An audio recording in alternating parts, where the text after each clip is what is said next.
उनका कल्याण करने को बुद्धि में स्थित बैठ के तेजस्वी ज्ञान ज्योति से करता हूँ भ्रम दूर मैं।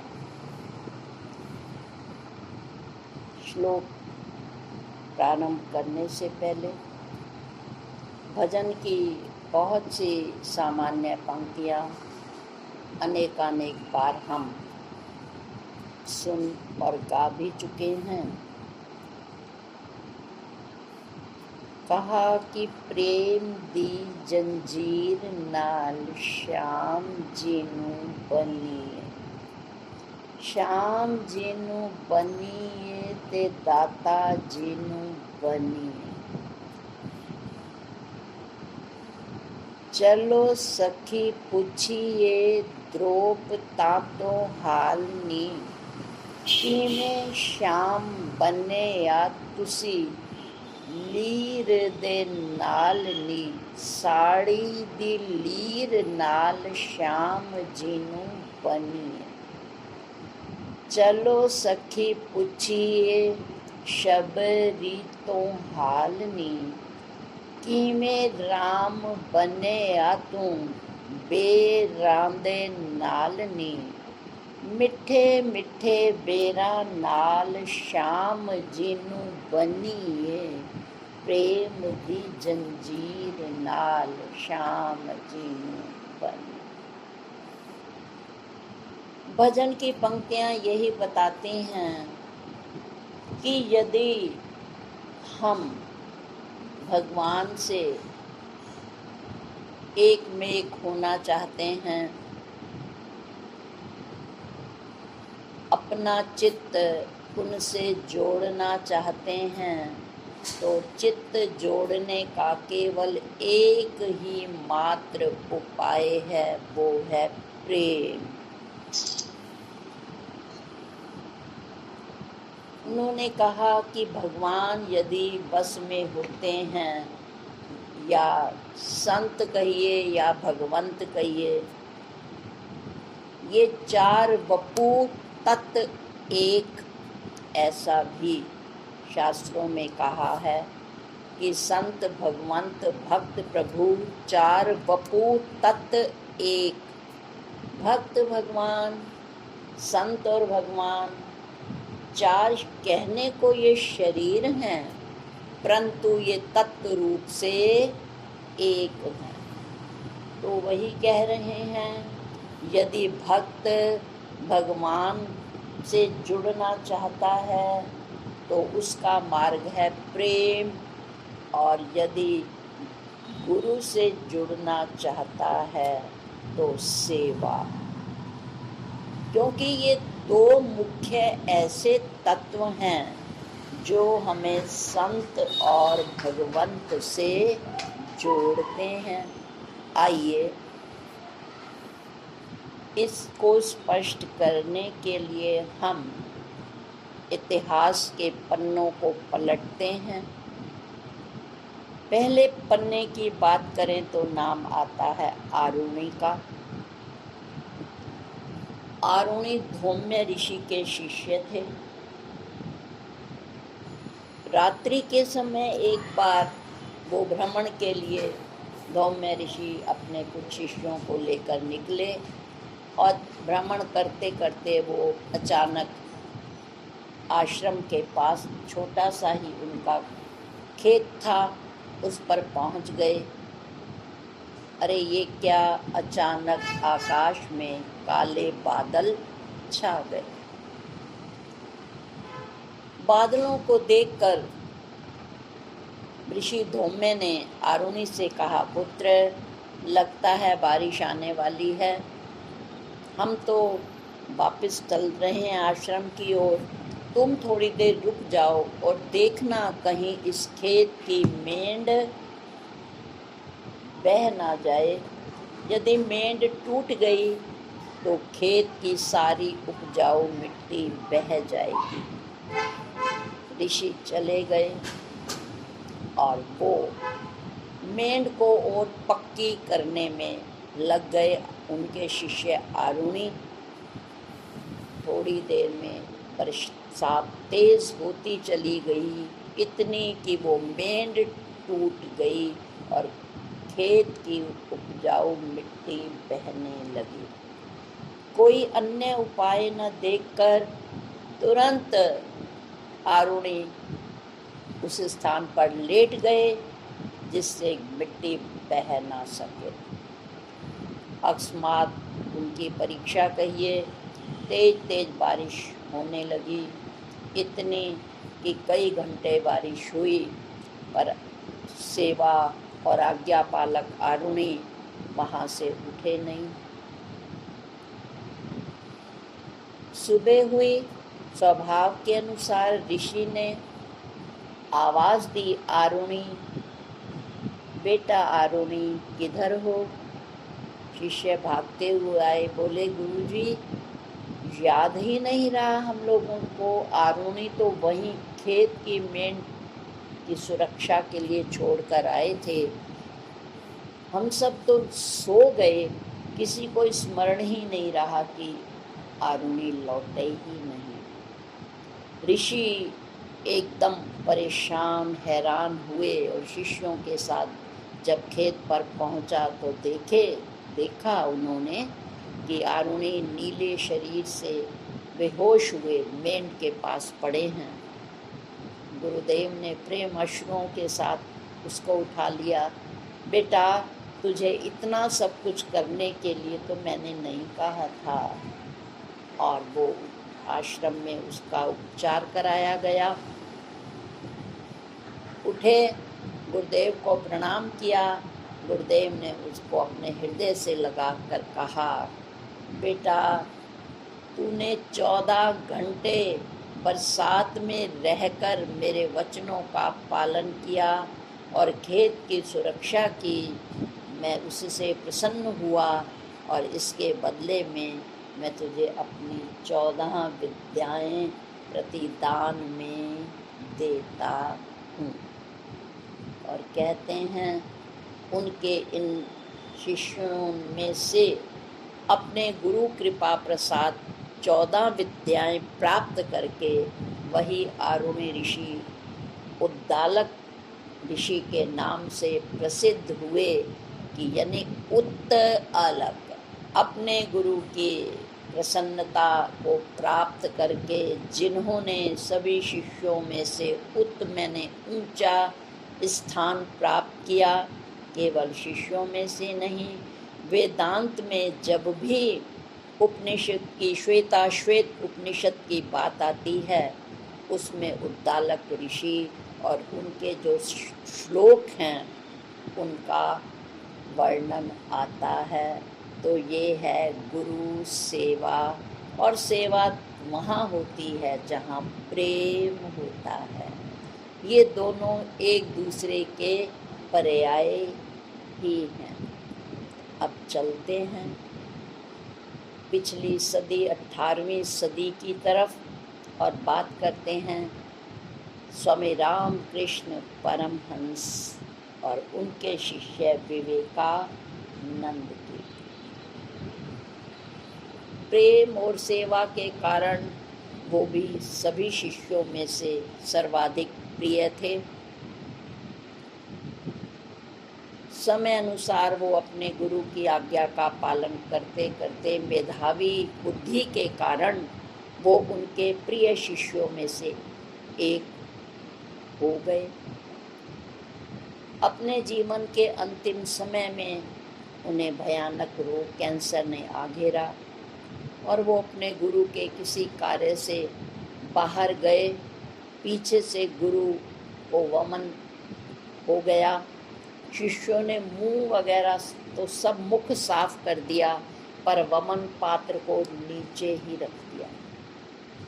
फिर सब शिष्य अपने अपने कार्यों में लग गए और परमहंस तो बीमार थे ही, वो आंखें बंद कर अपनी शैया पर लेटे हुए थे।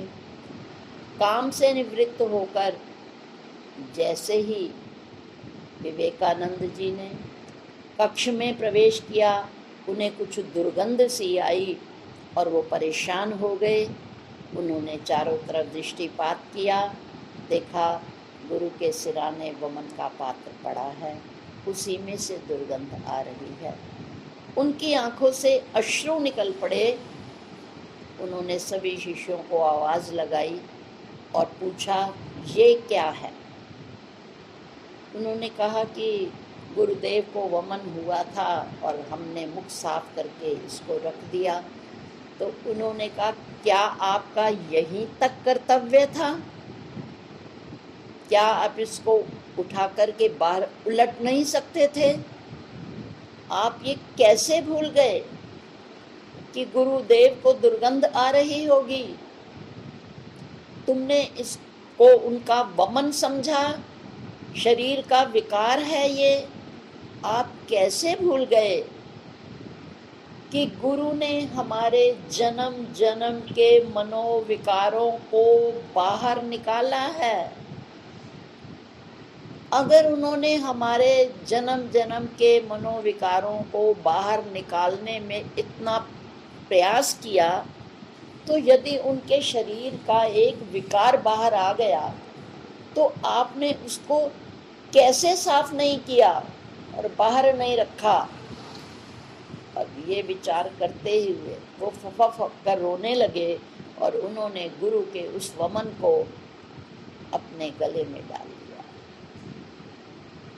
कथा कहती है कि तभी से वमन, उनका मन बदल गया और गुरु ने जो आंखें बंद करके चुपचाप वार्ता सुन रहे थे, आंखें खोली, विवेकानंद को गले से लगा लिया। उन्होंने कहा कि ज्ञान तो गुरु की दृष्टि में है, तुम तो उनको रिझा लो बस। और कहते हैं कि जैसे ही उन्होंने गुरु के वमन को अपने मुख के अंदर लिया, उसके साथ ही साथ गुरुदेव ने अपनी कृपामयी दृष्टि डाली विवेकानंद पर और उनकी सारी विद्याएं भी उनके अंतःस्थल से निकल के विवेकानंद के अंदर प्रविष्ट हो गई। तो तभी उन्होंने कहा कि ज्ञान तो गुरु की दृष्टि में है, तुम तो उनको रिझा लो बस। रिझा लो किससे? आज्ञा पालन से, सेवा से। बस तुम्हारा काम बन गया। अब आइए आगामी घटना की तरफ। परंतु उनके मन में गुरु विद्या की अपेक्षा गुरु सेवा की भावना अधिक थी। जहाँ शंकराचार्य जी के शिष्य विद्याएं पढ़ने में लगे रहते, वहाँ उनका मन विद्या में तो लगता, पर सेवा में वो जितने तत्पर रहते थे उतना कोई उनका, चाहे हस्तामलक हों, चाहे सुरेश्वराचार्य हों, वो अपनी विद्या में संलग्न रहते और त्रोटक गुरु की सेवा में लगा करते थे। सुबह होते ही गुरुदेव की दैनिक क्रियाओं के साथ त्रोटक की दैनिक सेवाएं शुरू हो जाया करती। कब गुरु को किस समय किस वस्तु की जरूरत है, उनकी नज़र और ध्यान केवल गुरु के शरीर और शारीरिक सुविधाओं पर ही रहा करता था। वो केवल उनके मुखमंडल को ही देखते रहते और इशारों इशारों में समझ जाते कि मेरे गुरु को किस वस्तु की आवश्यकता है। एक दिन सभी शिष्य पठन पाठन के लिए गुरु शंकराचार्य के चारों तरफ बैठे थे। शंकराचार्य जी थे कि अभी वो अपने जो अध्ययन है, जिस श्लोक को उन्होंने पढ़ना था, शंकराचार्य जी का अभी इशारा नहीं हुआ, वो चुपचाप बैठे रहे। इतने में उनके एक शिष्य ने कहा, गुरुदेव आज थोड़ा विलंब हो रहा है, आप किसकी प्रतीक्षा कर रहे हैं? उन्होंने कहा, मैं त्रोटक की प्रतीक्षा में हूँ। आज उसे नदी से आने में कुछ देर हो गई है।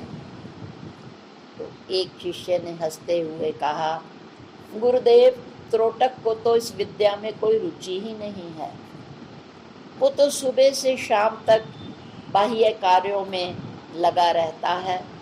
ये सुनकर के अंदर ही अंदर गुरु शुद्ध हुए कि तुम जो ग्रंथों में सबसे ऊंचा स्थान जिस गुण को मिला है वो है सेवा, और तुम उसको बाह्य क्रियाओं से संबोधित कर रहे हो। शुद्ध हो गए। उन्होंने वहीं से अपना संकल्प त्रोटक के लिए किया, और हम रोज प्रार्थना बोलते हैं, बुद्धि में हो अवतरित करते स्वयं प्रकाश। वो प्रकाश रूप में त्रोटक के बुद्धि में बैठ गए, और ये गुरु कृपा ही थी कि त्रोटक उसी श्लोक को गुनगुनाते हुए आए जो गुरुदेव ने आज जिस पर प्रकाश डालना था। ये देखकर सारे शिष्य स्तब्ध रह गए, परंतु शिष्य जगत में ये कोई आश्चर्य की बात नहीं थी, क्योंकि शिष्य का सबसे बड़ा गुण होता है आज्ञा पालन, सेवा और प्रेम। कथा कहती है कि शंकराचार्य जी के परलोक गमन के बाद उनका एक ग्रंथ अपूर्ण रह गया था। उस ग्रंथ को सुरेशाचार्य, जिन्हें पद्म पद्माचार्य भी कहा जाता था, वो मेधावी शिष्यों में से एक थे, परंतु वो भी उस ग्रंथ को पूरा न कर पाए जिसको त्रोटक ने अपने गुरु की कृपामयी दृष्टि से पूरा किया। तभी भजन गाते हैं कि त्रोटक ने तो पा ही लिया, गुरु का ज्ञान त्रोटक ने तो रिझा ही लिया, गुरु का ज्ञान पा ही लिया। और फिर आगे यही कहते हैं, तुम भी तो पाकर के देखो ज्ञान गुरु का होता है क्या, प्रेम गुरु का होता है क्या, शास्त्रों को क्या देखते हो, मैं गुरु की देखो ना, मैं गुरु की देखो ना। और आप चलिए एक अंतिम सशक्त उदाहरण के साथ चलते हैं सिख संप्रदाय की ओर, जिनके प्रथम गुरु पूज्य श्री गुरु नानक देव जी महाराज थे। उनके समय की भी घटना है कि एक बार वो भी अपने शिष्यों की परीक्षा लेना चाह रहे थे। बैसाखी का दिन था।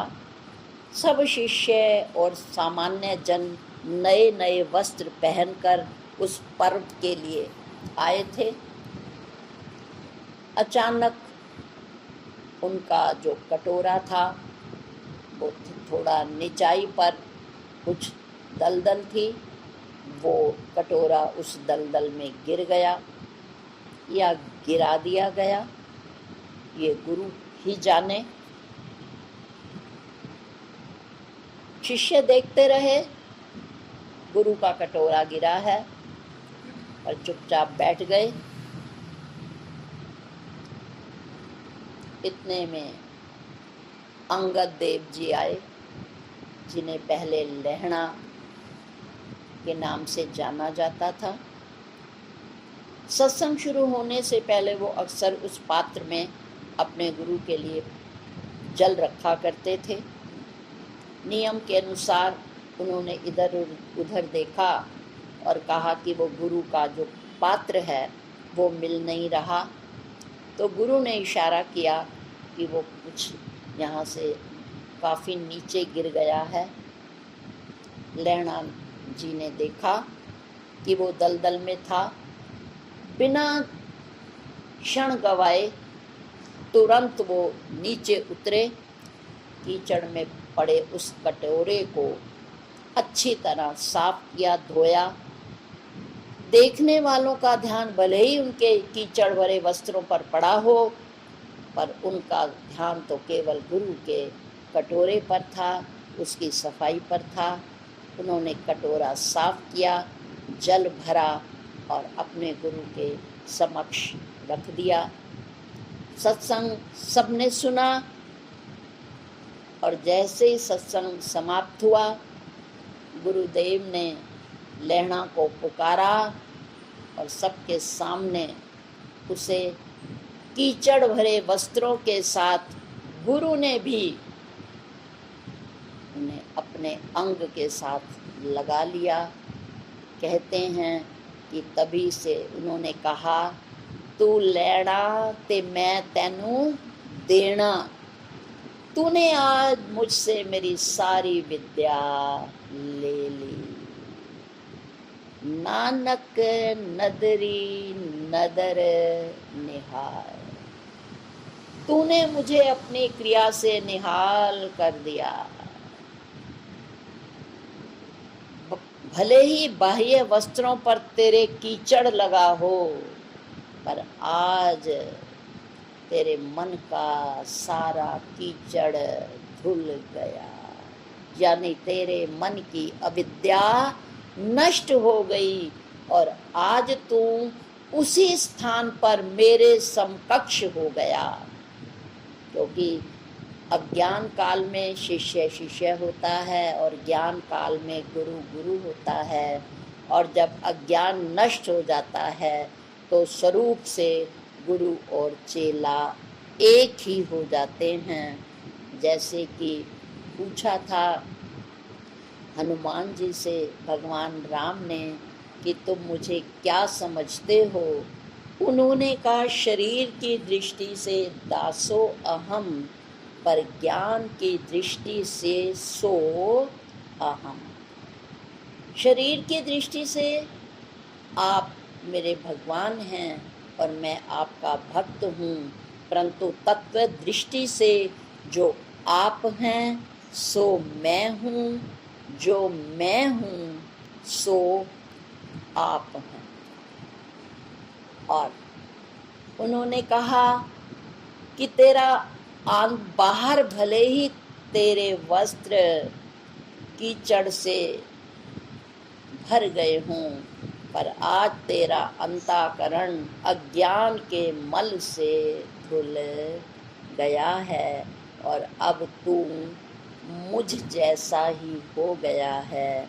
और यह कहते हुए अंगद देव जी को नया नाम दिया और फिर उन्हें अपने ही सामने अपनी गद्दी पर बैठा दिया।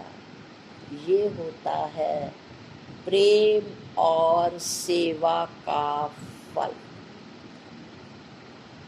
तो भगवान आज फिर प्रेम की ही बात कर रहे हैं।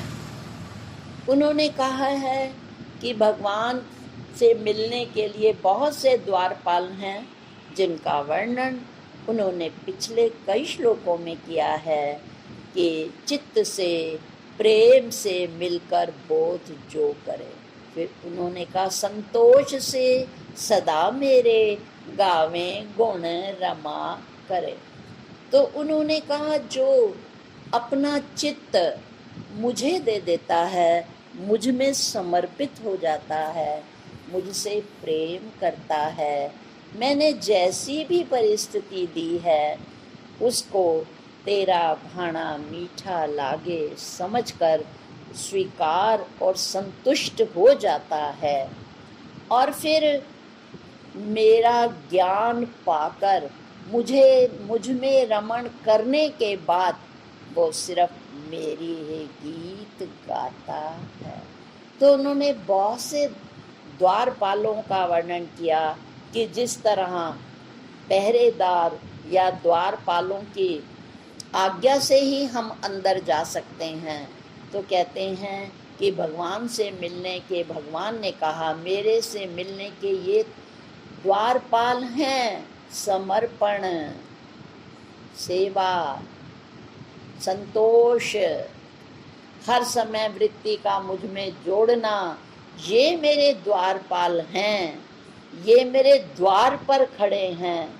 पर जो मेरे बिल्कुल नज़दीक खड़ा होता है वो केवल देखता ही है, वो करता कुछ नहीं। दरवाजे के बाहर वाले द्वारपाल तो मेरी आज्ञा के अनुसार जाने देते हैं या पहरे की क्रिया में लगे रहते हैं, पर जो मेरे निकट द्वारपाल होता है वो साक्षी भाव में रहता है, वो कुछ करता नहीं।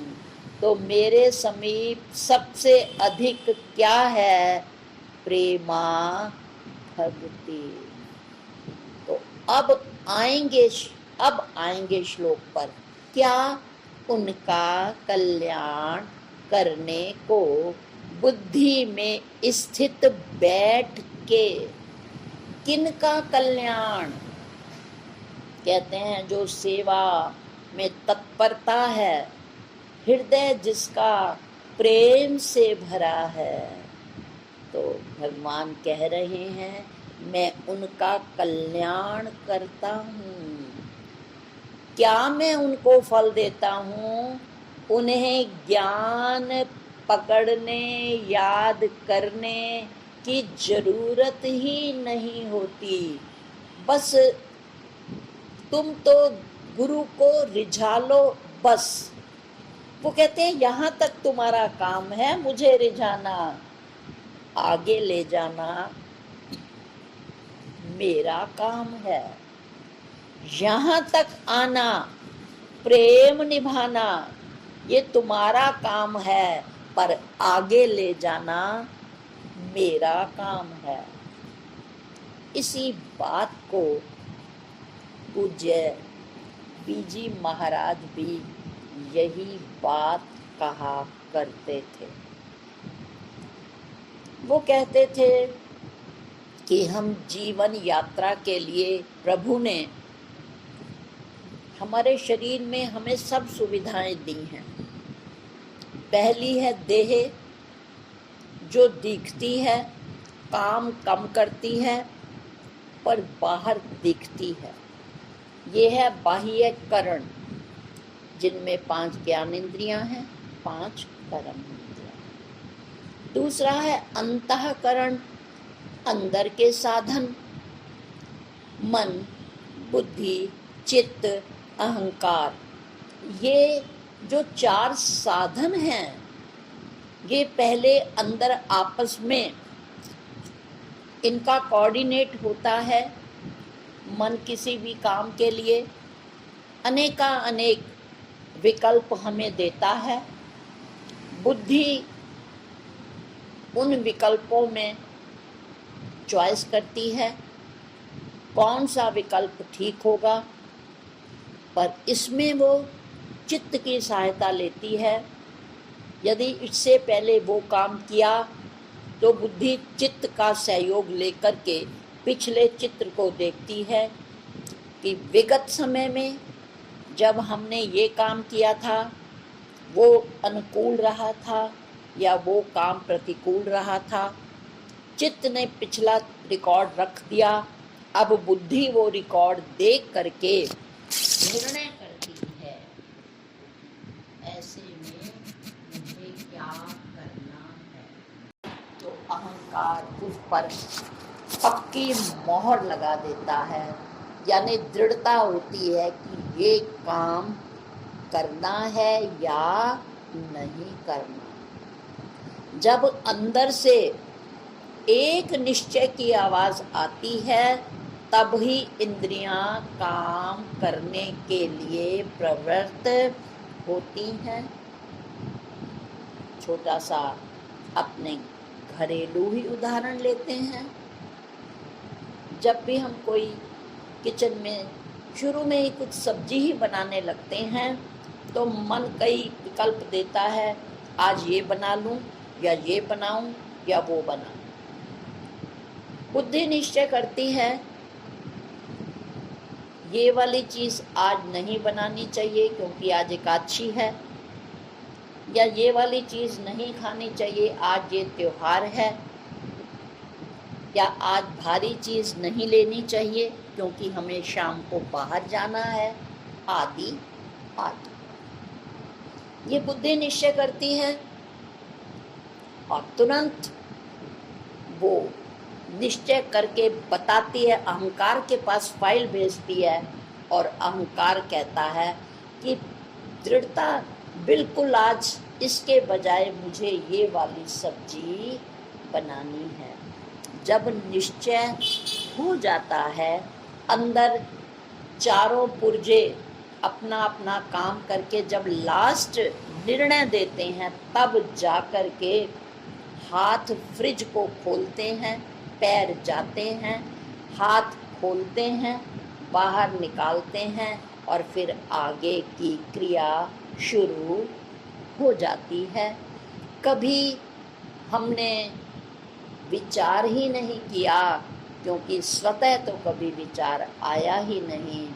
इन सूक्ष्म क्रियाओं की तरफ भी हमारे गुरुदेव ने हमें समझाया कि एक अंतःकरण होता है, पहले वो आपस में मिलकर निश्चय करता है, तब ये इंद्रियां बाहर आकर अपने अपने काम में लग जाती हैं।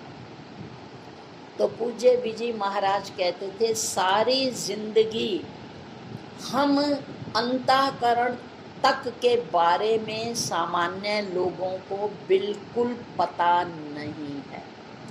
मन और बुद्धि की बात तो सब करते हैं, पर चित्त और अहंकार की बात केवल विद्या पढ़ने वालों को ही पता है। तो पूज्य बीजी कहा करते थे कि हम तो हमेशा देह और देह वालों पर ही बैठे हैं, सारा दिन देह पर भी हम नहीं होते, हमारा सारा समय देह वालों पर लगता है। इसके लिए ऐसा करूं, इस सदस्य के लिए वैसा करूं, इसको ये परोस दूं, उसको वो खिला दूं, बचेगा तो मैं खा लूंगी, मेरी कोई बात नहीं। तो हम अपनी देह से भी अधिक देह वालों के लिए लगे रहते हैं। और बात जब होती है चर्चा आपस में, तो कहते हैं कि जब तक टिफिन चला नहीं जाता, हमें अपनी भी होश नहीं रहती। तभी तो बीजी महाराज कहते थे कि हमें देह और देह वालों के अतिरिक्त कुछ और ज्ञान ही नहीं है। जीव भाव और ब्रह्म भाव की बात तो केवल वेदांत ही करता है। तो बीजी कहते थे कि आप देह और ये अंतःकरण को छोड़ दो और जीव भाव पर आओ। यदि आप जीव भाव तक भी आ गए ना, तो ब्रह्म भाव तक हम ले जाएंगे। आप बस जीव भाव तक आ जाओ। यही बात भगवान कह रहे हैं कि जिनके हृदय में मेरे प्रति या संत के प्रति सेवा, शरीर से सेवा और मन में प्रेम होता है, तो आगे का बुद्धि का काम आगे मैं ही कर देता हूँ। कैसे? बुद्धि में स्थित हो करके। क्योंकि जिससे हम प्रेम करते हैं या जिसने सच्चे दिल से प्रेम किया होगा, तो यदि वो कोई काम कह दे तो उसके लिए मर मिटने के लिए तैयार हो जाते हैं। चलचित्रों में, खासकर पुराने चलचित्रों में, इतना परस्पर प्रेम दिखाया जाता था कि स्त्री या पुरुष अपने गृहस्थ के नियमों को, मर्यादाओं को तोड़कर भी अपने प्रेमी के संग सुखों को छोड़कर चली जाया करती थी। लैला, मजनू, शीरी, फरियाद आदि की कथाएं यही बताती हैं कि दोनों के जीवन स्तर में और दोनों के शारीरिक सौंदर्य में बहुत फर्क था। उसके बाद भी दोनों मर्यादाओं का ध्यान ही नहीं आता था उन्हें। वो इतने प्रेम में मस्त होते थे कि उन्हें ध्यान ही नहीं आता था और वो उनको छोड़ देते थे। इस संदर्भ में एक बहुत और छोटी सी कहानी जो पूर्व में भी कही जा चुकी है, पुनः स्मृति पथ पर ला रही हूँ कि जब हजरत मूसा बैठे थे ध्यान में अपने इष्ट के, तो जा रहे थे प्रेमी, भागता जा रहा था, उसे कोई होश नहीं थी और उसका अकस्मात पैर हजरत मूसा की पीठ पर पड़ गया और वो भागता, उसको कुछ पता नहीं। और जब वो अपनी प्रेमिका से मिलकर वापस आया और हजरत मूसा जी ने उसे कहा, रुक, मेरी बात सुन, इधर आ, तुझे इतना भी समझ नहीं आई कि मैं उस खुदा के इबादत में बैठा हूँ और तू मुझे पैर मारकर चला गया।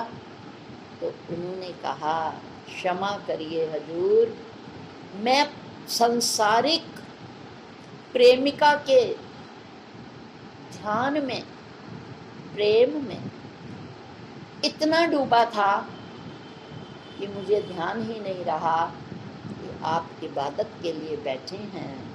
इसके लिए तो मैं क्षमा मांगता ही हूँ, पर मुझे ये समझ नहीं आई कि यदि एक भौतिक प्रेम के लिए मुझे मर्यादा भूल गई, उन्हें क्षमा, पर आप उस खुदा की इबादत में प्रेम से बैठे थे, यदि बैठे होंगे तो शायद आप भी भूल गए होंगे। पर हजूर, मुझे लगता है कि आप कैसे उस प्रेम में थे कि आपको मेरा पैर टकराना तो दिख गया, पर आपका मन कैसे उस प्रेम से टकराए बिना उसको छोड़कर मेरी तरफ आ गया। तो यही कहते हैं कि प्रेमी अपने प्रेमी के लिए कुछ भी करने को तैयार हो जाता है। और भगवान भी कह रहे हैं कि सामान्य रूप में वेदांत पथ के जिज्ञासुओं को यही कहा जाता है कि वेदांत बहुत नीरस, शुष्क और अति कठिन विषय है। सामान्य बुद्धि में ये बैठता नहीं। तो भगवान कह रहे हैं बिल्कुल सही है, परंतु यदि आपका मन प्रेम के रंग में रंग जाता है, सेवा प्रेम के और समर्पण के द्वारा आप मुझसे जुड़ जाते हो, तो बुद्धि के ज्ञान की प्रक्रिया आपको करनी ही नहीं पड़ती। वो काम मैं ही सरल बनाता हूँ। उनका कल्याण करने को बुद्धि में स्थित बैठ के तेजस्वी ज्ञान ज्योति से करता हूँ भ्रम दूर में। इस संदर्भ में एक बात और स्मरणीय है कि जो सामान्य कर्णगत ज्ञान है, कानों से सुने ज्ञान से कभी भी ईश्वर के साथ योग हो ही नहीं सकता।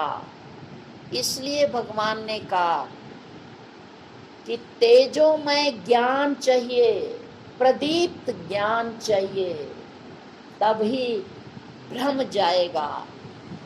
जब जो स्लो धीरे धीरे वाला ज्ञान हमारे भ्रम को नहीं मिटा सकता,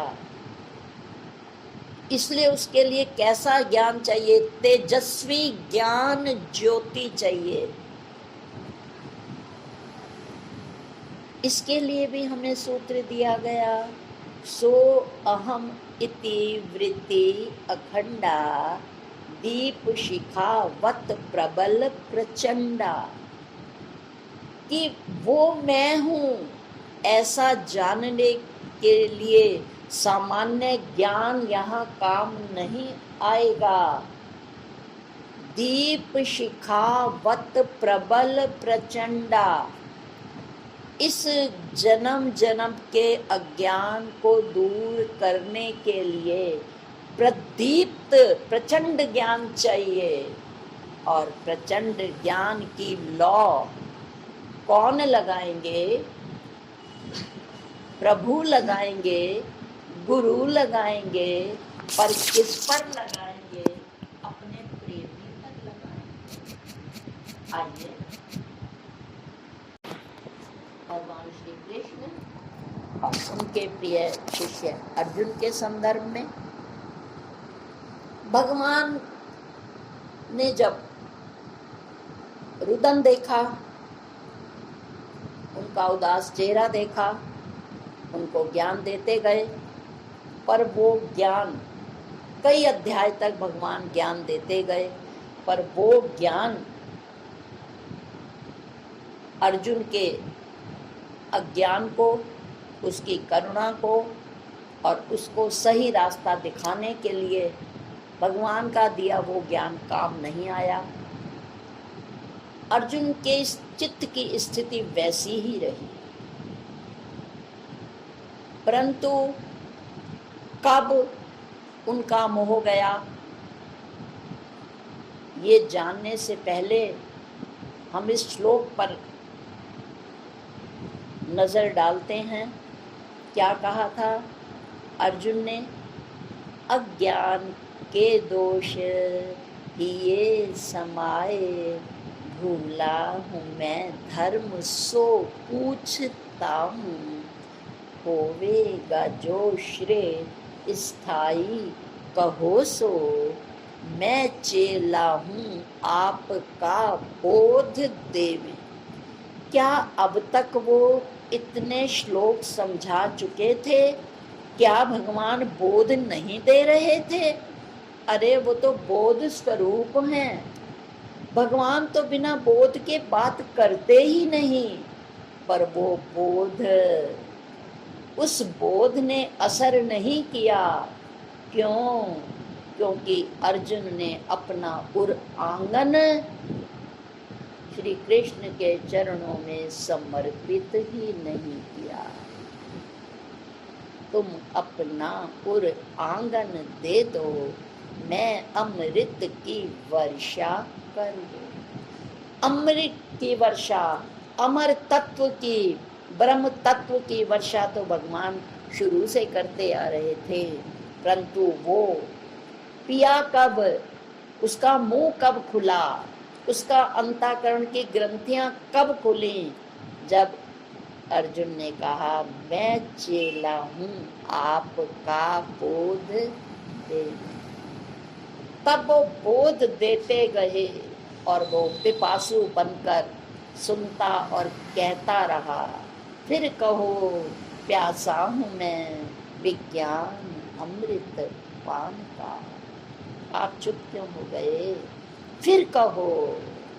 फिर भगवान ने कहा, सुना पुनो पुनः महाबाहो, मेरे परम वाक्य। ये भगवान ने वाक्य नहीं कहा।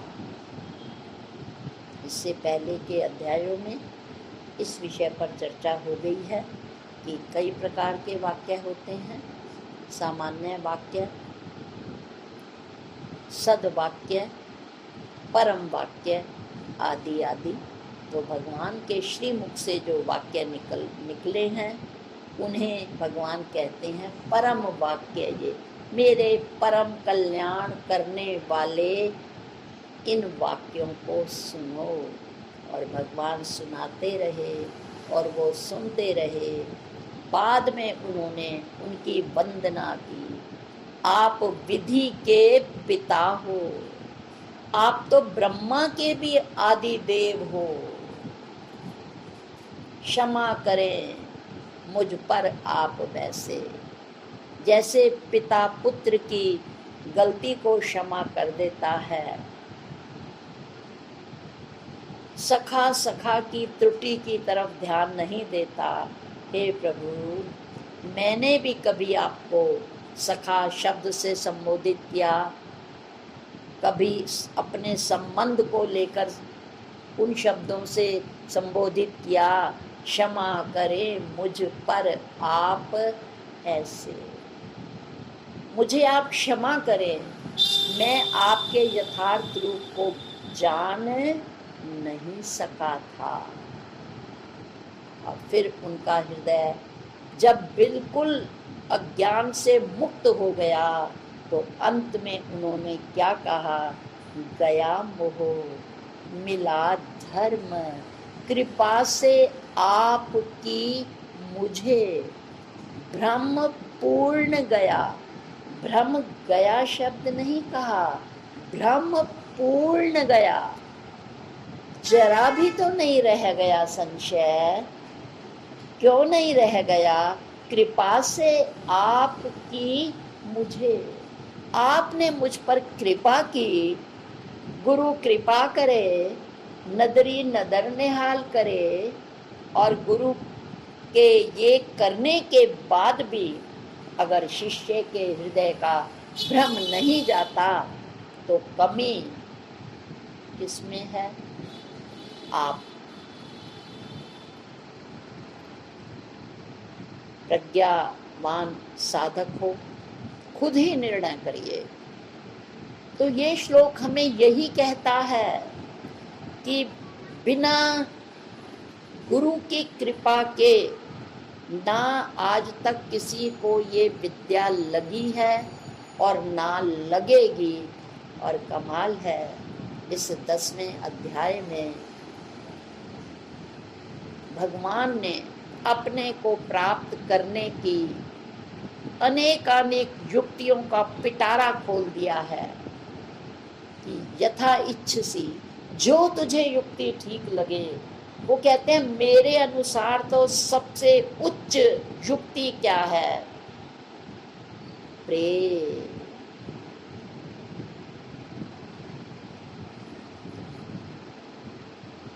एक इस सर्वांग योग के भी आगे जाकर के गीता अमृत सार में यह लिखा है, बुद्धि में स्थित होवे ये, मैं ही संपूर्ण विश्व हूँ, अकंप धारणा बैठे, गया द्वैत समाधि सो। समाधि की अवस्था ये अखंड रहने लगे, अनन्यता मिली उसको, वेदों का सार भी मिला। भगवान कहते हैं मैं बुद्धि में बैठकर सार देता हूँ। और वेदों का सार क्या है? अनन्यता। अनन्यता दो शब्दों से मिलकर बना है कि अन्य अन्य भाव का अभाव होना ही अनन्यता है। दूसरे शब्दों में जहाँ अन्य अन्य भाव ना हो कि ईश्वर अलग है, मैं अलग हूँ, ये द्वैत की भावना अज्ञान के कारण होती है। तो भगवान कहते हैं जिसकी बुद्धि में मैं बैठ जाता हूँ, जब मैं उसकी बुद्धि में बैठता हूँ तो उसे ऐसा अद्वैत ज्ञान देता हूँ कि करता हूँ भ्रम दूर में। तो उसके भ्रम को मैं दूर करता हूँ। ज्ञान का जिज्ञासु इस भ्रम में न रहे कि केवल सुनने से, केवल मनन करने से या केवल शास्त्र अध्ययन करने से मैं किसी को प्राप्त होऊंगा। यदि मुझे प्राप्त करना है तो उन्होंने कहा कि प्रेम की जंजीर से उसे बंधना ही पड़ेगा। और जिन्होंने पाया है उन्होंने कहा है ना हंस के सीखे हैं ना रो के सीखे हैं, जो भी सीखे हैं गुरु का हो के सीखे। पर गुरु के कैसे हो पाएंगे? उनकी कृपा दृष्टि हमें कैसे मिलेगी? सर्वांग योग की इन दो पंक्तियों के साथ यही बात समाप्त करूंगी कि जब सर्वांग योग का पहला अध्याय शुरू हुआ, उसकी शुरुआत इसी बात से है। किस बात से है? कि श्री गुरु के पदों को है मेरा दंडौत प्रेम से, यही प्रेम रहे स्थायी, कृपा दृष्टि वही मिले। वो कृपा दृष्टि जो आरुणि को धूम्य ऋषि से मिली, विवेकानंद जी को परमहंस जी से मिली, अंगद देव जी को श्री गुरु नानक देव जी से जो दृष्टि मिली, वो कहते हैं मुझे पता है बिना गुरु की कृपा दृष्टि के मेरा भ्रम दूर नहीं हो सकता। तो उस साधक ने, सर्वांग योग के साधक ने, जो इतना समझदार है कि शुरू में ही कह दिया कि श्री गुरु के पदों को है मेरा दंडौत प्रेम से, यही प्रेम रहे स्थायी, कृपा दृष्टि वही मिले। कृपा दृष्टि यदि चाहिए तो गुरु से प्रेम कर ले, सतगुरु से आज के जीवन रंगीन हो, मन इतना डूब जाए के प्रभु में लीन हो। आज के इस 10वें अध्याय के 11वें श्लोक में भगवान कृष्ण हमें यही समझाने की कोशिश कर रहे हैं। ओम शांति शांति